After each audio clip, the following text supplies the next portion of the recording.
Good evening, I'm Vincent Price, and welcome again to Gorey Mansion, where we'll see the third story in the new, and it seems to me, the definitive dramatizations of the adventures of Sherlock Holmes. You know, I'm sure that I am not alone when I invariably visualize the great detective in his famous deerstalker cap and Inverness cape, making his way through foggy London streets, removing his curved meerschaum pipe from his mouth to utter an occasional elementary, "My dear Watson." And yet, that familiar impression, for the most part, is not representative of author Conan Doyle's character. Though they have become part of the Sherlock Holmes lore, they reflect more the concepts of illustrators and dramatic interpreters than they do Doyle's writing.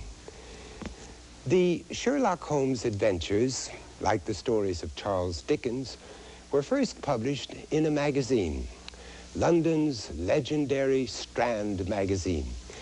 Sidney Paget was the most famous illustrator of the Doyle stories, and he depicted the detective in hundreds of engravings. Paget himself used to wear a deerstalker hat or fore and aft when he went tramping across the countryside, so it's not surprising that he drew Holmes in the same type of cap, but only when the great man's adventures took him to the country.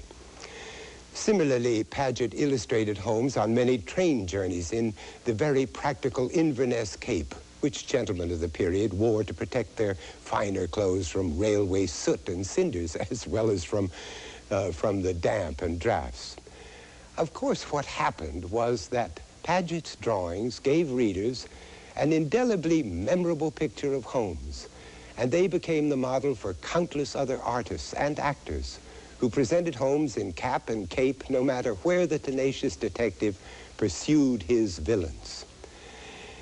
There is a worldwide revival of interest in Holmes as a literary character, and it is this interest in the Doyle texts themselves which convinced Britain's Granada Television to film these faithful versions.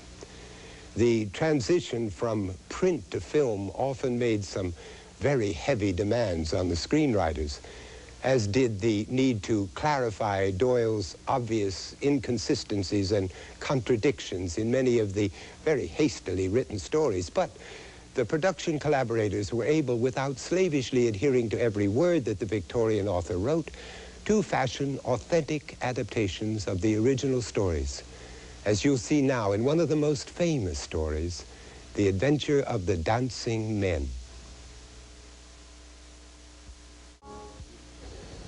Next week, Sherlock Holmes is called into the world of political and military intrigue as he tackles the adventure of the naval treaty.